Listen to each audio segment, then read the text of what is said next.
मसीह यीशु में आप सबको मेरा सलाम। यास्मीन जॉन, खुदावंद का पाक कलाम का जो पैगाम है उसके साथ आपकी खिदमत में हाज़िर खिदमत है। आज की जो हमारी कैथलिक कलीसिया की तलावतें हैं उसमें सबसे पहला पैगाम ही बहुत अच्छा है कि जिसमें खुदावंद यीशु मसीह फरमाते हैं कि खटखटाओ तो पाओगे, मांगो तो पाओगे, खटखटा दरवाज़ा खटखटाओ तो तुम्हारे लिए खोला जाएगा। तो ये बहुत अच्छा एक स्टार्ट है आज के दिन के लिए और उसको समझने के लिए। तो हम अपनी तलावतों की तरफ आते हैं। तो पहली तलावत जो कि गलातियों के खत में से है, उसके तीसरा बाब उसकी पहली 5 आयत में से। तो आज की जो पहली तलावत है, आज की पहली तलावत में मुक़द्दस पौलुस रसूल गलातियों को याद दिलाते हैं कि उन्होंने खुदा के रूह के काम को कैसे हासिल किया था। वो उन्हें चैलेंज करते हैं कि क्या वो अपनी निजात को इंसानी ताकत और कोशिशों के ज़रिए हासिल करने की कोशिश कर रहे हैं, या क्या वो खुदा के रूह के ज़रिए ईमान से अपनी ज़िंदगी में तब्दीली लाए।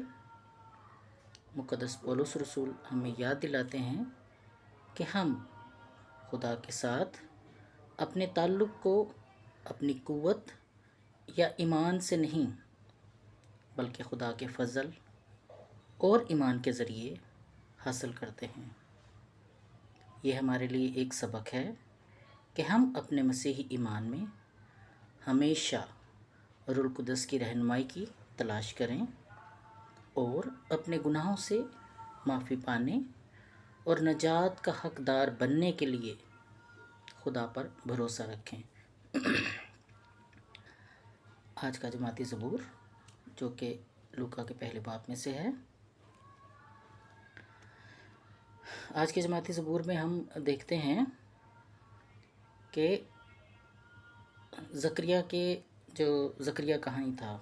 ज़करिया कहानी के बारे में अपने यकीनन आपको पता होगा कि जो याकूब के 12 बेटों में से एक बेटा जो लावी था, उसी में से कहानत ली गई और यीशु मसीह की पैदाइश से लेकर यीशु मसीह की जो 30 साल ज़िंदगी के बाद जब ज़िंदगी शुरू हुई तो उसमें भी सबसे जो अमल दखल था वो काहिनों का था। हैकल का ज़िक्र हम सुनते रहते हैं पाक कलाम के ज़रिए। तो जो ज़करिया बेसिकली यूहन्ना अस्तबागी का बाप था और ज़करिया खुद क्योंकि काहिन था, काहिन के कबीले से था, तो खुद काहिन होते हुए साल में एक दफ़ा बारी आती थी इनकी। और जब उस दफ़ा बारी आई तो इस जो आज का जमाती ज़बूर है उसमें हम ज़करिया की दुआ को सुनते हैं। और जहाँ ज़करिया का ज़िक्र आता है वहाँ मुक़द्दसा एलिज़ाबेथ का भी ज़िक्र करते हैं। मुक़द्दसा एलिज़ाबेथ मुक़द्दसा मरियम की बहन थी। और ये भी हम देखते हैं कि जब फ़रिश्ते ने मुक़द्दसा मरियम को आके यीशु मसीह के पैदा होने की खुशखबरी दी, तो उसी वक्त मुक़द्दसा मरियम को ये पता चला कि मुक़द्दसा जो एलिज़ाबेथ हैं वो भी 6 महीने से हामिला हैं और बहन की खिदमत के लिए वो वहाँ गईं, रूह की हिदायत से गईं। तो वहाँ क्या हुआ, वहाँ भी आपने ये देखा है कि या सुना है कि कैसे रूह कुदस की कुदरत से बच्चा माँ के बतन में उछला और मुक़द्दसा एलिज़ाबेथ ने किस तरह से रूह कुदस के वसीले से खुदा के जो इल्हाम था, खुदा का जो मंसूबा था, उसको किस तरीके से बयान किया। तो आज के ज़बूर में हम ज़करिया की दुआ को सुनते हैं जो खुदा की अजीम नजात के मंसूबे को सराहते हैं। ज़करिया काहिन ने अपने बेटे यूहन्ना अस्तबागी के बारे में पेशेनगोई की और खुदा के निजात दहिंदा के आने का ऐलान किया।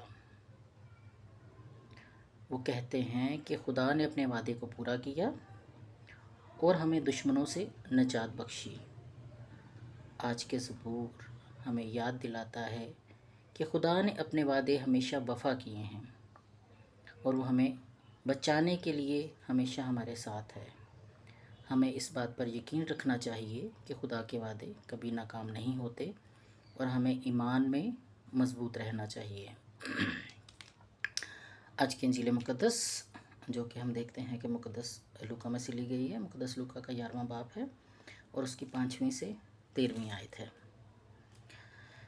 آج کی انجیل مقدس میں ہم دیکھتے ہیں کہ یسوع اپنے شاگردوں کو دعا سکھاتے ہیں کہ دعا میں ثابت قدم رہنا کتنا اہم ہے۔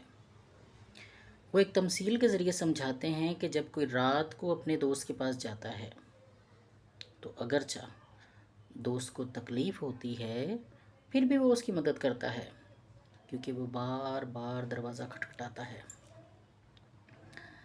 اسی طرح یسوع ہمیں یقین دلاتا ہے کہ جب ہم دعا کرتے ہیں تو خدا ہماری سنتا ہے۔ ہمیں ہمیشہ پوچھتے رہنا چاہیے، تلاش کرتے رہنا چاہیے اور دروازے پر دستک دیتے رہنا چاہیے، کیونکہ خدا ایک مہربان باپ ہے جو اپنے بچوں کو ان کی ضروریات کے مطابق بہترین چیزیں دیتا ہے۔ یہ انجیل ہمیں اس بات کی یقین دہانی کراتی ہے کہ خدا سے مانگنا کبھی بھی بیکار نہیں جاتا۔ جب ہم دعا میں خدا کی تلاش کرتے ہیں تو وہ ہمارے لیے راستے کھولتا ہے، چاہے وہ راستے ہماری توقع کے مطابق نہ ہوں۔ ہمیں دعا میں صبر اور اعتماد کے ساتھ اپنے دل کی باتیں خدا کے سامنے رکھنی چاہیے اور اس کے کامل وقت اور مرضی پر بھروسہ رکھنا چاہیے۔ آج کے مقدس کلام میں ہمیں یاد دلایا جا رہا ہے کہ ہم اپنی زندگی کے ہر پہلو میں خدا پر بھروسہ کریں اور ایمان کے ذریعے اس کی برکتوں کا انتظار کریں۔ ہمیں دعا میں ثابت قدم رہنے کی تلقین کی جا رہی ہے کیونکہ دعا ہمارے ایمان کو مضبوط کرتی ہے اور خدا کے قریب لاتی ہے۔ یسوع ہمیں یقین دلاتے ہیں کہ خدا ہماری دعاؤں کا جواب دیتا ہے اور جب ہم پورے دل سے اس سے مانگتے ہیں تو وہ ہمیں وہ چیزیں دیتا ہے جو ہماری روحانی اور جسمانی زندگی کے لیے ضروری ہیں۔ لہٰذا آج کا دن ہمیں یہ درس دیتا ہے کہ ہم اپنے اعمال یا کوششوں پر بھروسہ کرنے کی بجائے دعا اور ایمان کے ذریعے خدا کی طرف رجوع کریں اور یقین رکھیں کہ وہ ہمارے لیے بہترین کرے گا، کیونکہ خدا یسوع مسیح نے خود فرمایا ہے، مانگو تو تمہیں دیا جائے گا، دروازہ کھٹکھٹاؤ تو تمہارے لیے کھولا جائے گا۔ آمین۔